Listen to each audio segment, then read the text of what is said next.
Қайырлы күн, қымбатты достар, біздің желі қолданушыларымыз. Бүгін лекториум жобасы кезекті саны эфирге асық. Бүгінгі біздің қонағымыз Түпқараған аудандық қорғаныс бөлімінің басшысы Тобанов Нұртай Мұхамбетұлы. Нұртай Мұхамбетұлы, қош келдіңіз. Біздің жобамыздың қадірменді қонағы ретінде көргеніме өте қуаныштымын. Қалыңыз қалай? Жақсы, Алла шүкір. Бүгінгі жобамыз жоба төрінде біздің тарапымыздан қойылатын сұрақтарға жауап беруге дайынсыз ба? Дайынмын.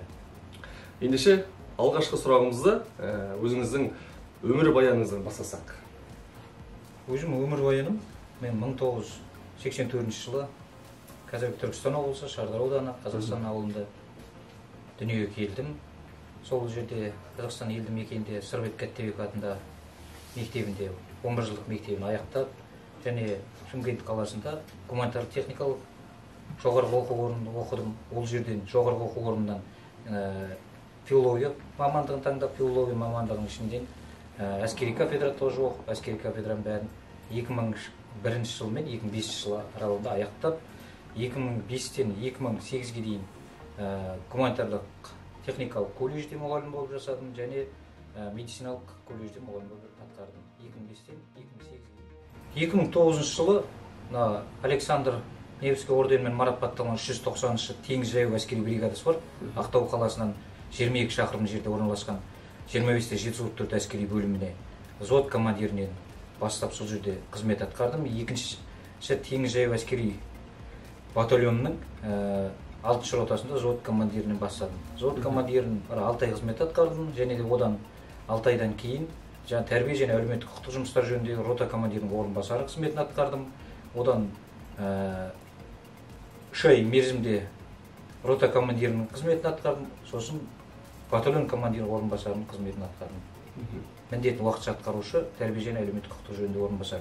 Және де 2012 жылы келісімшарттың аяқталуына байланысты ол жерден жұмыстан шығып, Маңғыстау облысы қорғаныс істері жөніндегі департаментіне келіп, осында Маңғыстау облысы қорғаныс істері жөніндегі департаментіне орын болғандықтан мен Мұнайлы ауданы қорғаныс істері жөніндегі бөлім бастығының орынбасары қызметіне тағайындалдым. 2012 мен 17 жыл аралығында Мұнайлы ауданы қорғаныс істері жөніндегі бөлімде бөлім бастығының орынбасары жұмылдыру бөлімше қызметін атқарып, 2017 жылдың 27 желтоқсаннан осы Маңғыстау облысы Түпқараған ауданы қорғаныс істері жөніндегі бөлім бастығы қызметіне тағайындалдым. Содан осы Маңғыстау облысы Түпқараған ауданы қорғаныс істері жөніндегі бөлім қызметін атқарып келемін. Енді қазіргі таңда сіз қорғаныс бөлімінде мінсіз қызмет атқарып келе жатқан патриот жандардың бірісіз. Осы қызметіңізге қалай келдіңіз? Бала күнгі арман жетеледі ме? Дәл солай, бала күнгі арман жетеледі. Менің өзім атамның аты Тобан болса, Сәрсенов Тобан. Ол кісі Бауыржан Момышұлының полкында бірге қызмет атқарған, және ол кісі телефонист болып қызмет атқарған. Сол бала күннен арманым осы әскери салаға қызыққандықтан әскери болғым келді. Мен жоғары оқу орнында оқып жүрген кезімде мен әскерге шақырылған кезде мен оқып жатқандықтан үйдегілер жібермеді, ол жаққа оқуыңды бітір деп. Сол кезде соның ішінде әскери кафедра болды. Әскери кафедраны оқыдық. Әскери кафедрадан запаста лейтенант шенін алып, сосын қызмет атқарып жүрген кезімде мен әскерге запаста лейтенанттар 2 жылға шақырылатын заң көлемінде біз әскерге шақырдық. Содан біз әскери қызмет атқарып келеміз. Нұреке, енді қазіргі таңда жастарымыздың арасында отан алдындағы борышын өтеуге жасқанатын жастарымыз көбейіп барады. Енді осындай жастарға қандай кеңес берер едіңіз? Ондай жастарға енді Қазақстан Республикасының Конституциясының 36 бабында отанды қорғау әрбір азаматтың парызы және қасиетті борышы деп жазылған. Отанды қорғауға егер де ол әскерге шақыру қағазын алып, қорғаныс істері жөніндегі бөлімге келіп, медициналық тексерістен өтіп, жарамды болған жағдайда облыстық қорғаныс істері жөніндегі департаментінің тексерістен өтеді. Ол жерде психологиялық тестілеу бар, тағы да дене дайындығын тексеріс, барлық тексерістен өткен жарамды жағдайда ғана әскер қатарына алынады. Оны қазір көп жастарымыз кейі түсінеді, тек келген бойдан алып кетеді деп. Олай түсінбеу керек, барып өту керек. Әрі сосын көп жастарымыз қазіргі жастардың денсаулықтары шамалы. Денсаулықтары шамалы дейді себебіміз кейбіреулер салмақ, өз дене бітімінен салмақ артады, кейбіреулер салмақ жетіспейді.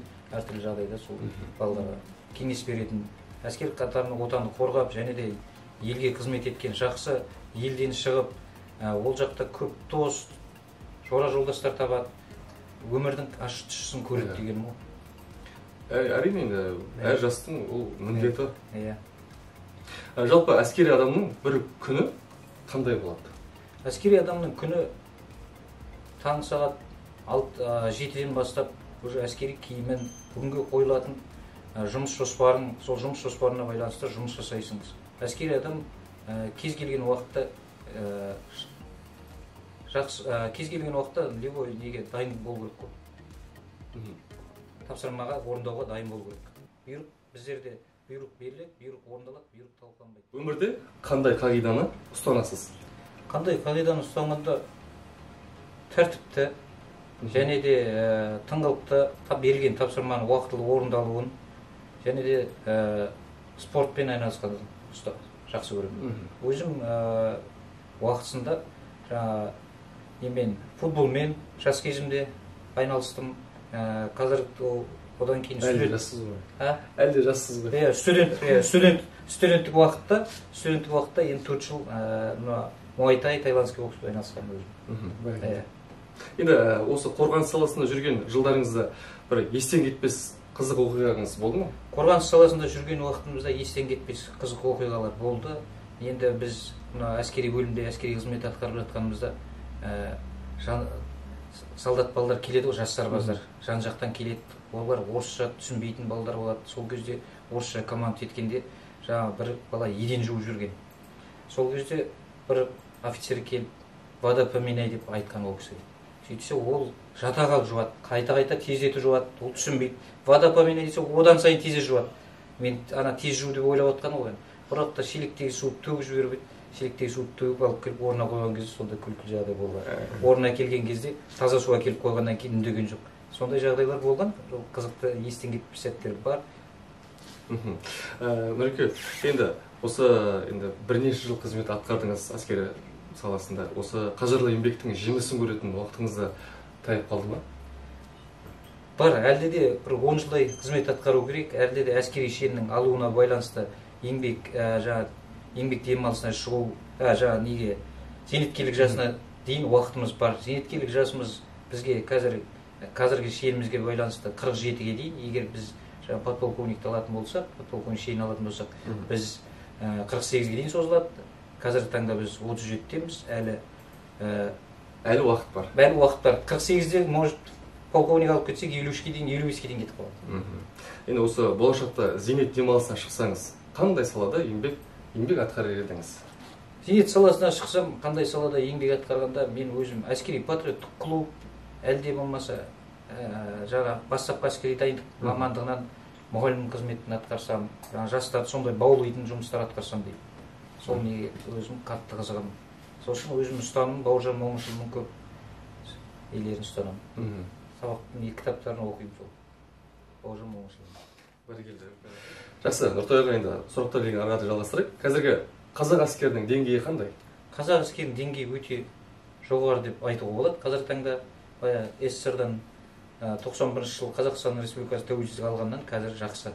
Қазақ әскерінің жағдайлары, киім-кешекпен қамтылуы, және де қазақ әскерлерінің қазір әскери қызметшілерге баспанамен қамтамасыз ету, және де баспана алмаған жағдайда үй жалдаған жалақысын төлеу, және де сосын мектеп жасындағы, балабақша жасындағы балдар кезектен тыс мектеппен, балабақшамен қамтамасыз етеді түгел. Сол жағдайлары жақсы. Сосын жаңа мерзімді әскери қызметшілерге де қатты көңіл бөлінеді. Қазіргі таңда оларға аптасына үйімен сөйлесу үшін 3 мезгіл телефонмен сөйлестіреді. Ұялы байланыс телефонмен. Әскер қатарында жүрген, мерзімді әскер қатарында жүрген азаматтар аптасына 3 мезгіл үйімен сөйлестіріп тұрады. Жалпы енді ауданнан осы әскерге аттанатын жастардың қарқыны қандай? Ауданнан қарқыны төмен деп айтуға болмайды. Бізге Түппаран ауданына берілген тапсырысты 2018 жылдан бастап осы уақытқа дейін біз межеден артық есе орындап келеміз осы уақытқа дейін. Сосын ауданнан әскери қызметке жарамдылығы әртүрлі болып бөлінеді. Қазақстан Республикасының қарулы күштерінің әскерлерінің басқа да әскерлер бөлімдерінің тектеріне байланысты. Олай деп айту себебім бірінші кезекте мемлекет өте денсаулық бітім, білімі жоғары, ол болмаса орта арнаулы оқу орнын бітірген, денсаулығында кінәрат жоқ азаматтар бірінші кезекте олар бойы 1,85-тен жоғары спорттық деңгейде разрядтар бар жігіттер, олар жаңа мемлекеттік күзет қызметіне және де мына десанттық шабуылдаушы әскери бөлімдеріне, сосын шекара қызметіне алдырылады. Ұлттық қауіпсіздік комитеті шекара қызметіне. Одан кейін барып жаңа балдардың әртүрлі деңгей, денсаулық жарамдылық деңгейіне байланысты жаңа А, Б болып бөлінеді өзі. Сол тармақтарына сәйкес әуе қорғаныс күштері бар, сосын жаяу әскерлері бар, және де ұлттық ұлан әскери бөлімдеріне бөлінеді. Солай жарамдықтарына байланысты өздерінің деңгейлерін бөліп қойған. Жақсы, Нұртайға, енді осы жерден сұрақтар леген өзіңіздің еңбек жолыңыздағы сұрақтарды тоқтатып, мен қазір отбасыңызға кезек бұрайық. Енді сіз отбасыңыз туралы айта кетсеңіз. Отбасым 3 ұл, 2 қызым бар. Ұлым 2007 жылы үлкені, оның аты Жандәулет. Ол жігітте болашақта әскери мамандық таңдап жүр. Қазір таңда Ақтау қаласында оқиды, және де домбыра, спорт жағынан барлық секцияларға қатысады. Ол Жандәулет деп, оның атасы қойған. Інім аты Нұрдәулет, соған жолдас болып серік болсын деп Жандәулет деп қойды. Екінші баламның аты Жанболат, оны өзім қойдым. Киноларда көрінеді, Жанболат деген киноны көріп, түріктің киносын көріп, солай Жанболат қойылды. Үшінші балам әскерде жүрген кезде әскери ант қабылданып жатыр 27 ноябрь күні. Енді қарашаның 27 күні біз әскери ант қабылдап тұрмын, балдарды қабылдатып, мен сол жерде офицермін. Сол кезде жолдасым босанған, сонда қуанғаннан осы Ақтау қаласында әкемнің қарындасы бар, апамызға айтып атын сол кісі Жасұлан деп қойған. Содан кейін ол екінші балам 2010 жылы, екінші балам 2009, үшінші балам 2010, сосын Жансезім деген қызым дүниеге келді 2016 жылы, сосын қазір Жасмин деген 2021-де 5-шісі дүниеге келді. Жасмин деген қызым, барлығы жырдан басталады. Және де жеңгем туралы айтқандыңыз? Жеңгеңіз орта арнаулы оқу орнын бітірген, ол медицина қызметкері болып жасады. Ол да бірнеше медицина бөлімдерінде жасады. Мұнайлы аудандық ауруханасында медицина қызметін атқарды, және интертиште атқарды. Өзі бітірген акушер-гинеколог, орта арнаулы мамандық. Қазіргі таңда Ақтау қаласында балабақшада медицина қызметкерін атқарып, сол жерден декреттік демалыста, бала күтім демалысында. Және де осы ел ертеңі жастар деп үнемі алдыңғы буын жастарға үміт артамыз. Енді алдыңғы буын патриот аға ретінде кейінгі жастарға қандай ақыл айтар едіңіз? Кейінгі жастарға ақыл айтарымыз, әскерден қорықпау керек, әскерге бару керек, отан алдында борышын өтеу керек. Сосын өзім басымыздан өткен нәрсеміз, біз мысалы мұғалім боламыз деп ойладық. Мұғалім болғанда ол кезде мұғалімдерге көңіл бөлінбеді, және де әскер қатарынан қалдыруға құқық болған жоқ. Біздерді мәжбүр түрде шақырды, бардық, отанды қорғадық, әлде де қорғап келеміз. Сол сияқты өздеріңіздің олардың оқыған мамандықтармен қазіргі таңда жастарға мамандық табылмайды көп. Жас балдар қазір сыртқа шықпаған көбі, сыртқа шығып, ел көріп, жер көріп, дос тауып, және де сосын әскери билеттің көмегі тиеді. Келген соң және жұмыс табылмай жатады. Қазір қоғамда жұмыс жоқ. Ал әскери қызметші болып жұмысқа орналасам десе, арнаулы орта оқу орнын бітірген, әскери қызметте болған болса, біз әскери қызметке, әскери бөлімдерге келісімшарт бойынша жұмысқа қызметке орналастырамыз. Ол жердің жақсы жері, жұмысқа кіргеннен кейін 12 айлық жұмыс жалақысы жүріп тұрады. Сосын еңбек демалысы 40 күн беріледі. Ол кезде еңбек демалысында жүргенде еңбек демалысының ақшасын алады, одан бөлек айлығы да түсіп тұрады. Және үйленсе, бала үйленген үшін 10 күн еңбек демалысын беріледі, және де оған үйленген үшін тағы да материалдық көмек, бала болған үшін материалдық көмек. Үйсіз болса, өзінің атында үйі жоқ, жер жоқ, заңды қағаздар жоқ болатын болса, ол кісіге Жилстройсбербанк арқылы үймен де қамтамасыз етеді. Егер жалдаған үйі болса, жалдаған үйінің ақшасын үкімет төлеп береді. Сосын ол кісі уақытылы жұмысында барып, ешқандай қате кемшілікті сіз жұмыс жасайтын болса, ол кісіні себепсіз еш уақытта жұмыстан шығармайды, біріншіден. Екіншіден, біздерде жаңағыдай басқа жеке меншік жұмыс орындары сияқты бір жерден аударымдар түспей қалды, келесі түседі, келесі айда келіңіз деген жалақы деген жоқ. әр айдың 25-іне жетпей банкоматта ақша түсіп тұрады. Сол жағы жақсы. Барлық жағдай жасалған дейсіз, Барлық жағдай жасалған. Үлкен рахмет, Нұртай аға. Құрметті көрермендер, біздің осымен лекториум жобасы өз жұмысын аяқтайды. Бүгінгі біздің қонағымыз Нұртай Мұхамбетұлы. Нұртай аға, сізге үлкен рахмет. Біздің жобамызға өзіңіздің уақытыңызды бөліп, сұхбатымызға келгеніңізге үлкен рахмет. Алдағы уақытта жұмысыңызға сәттілік тілейміз.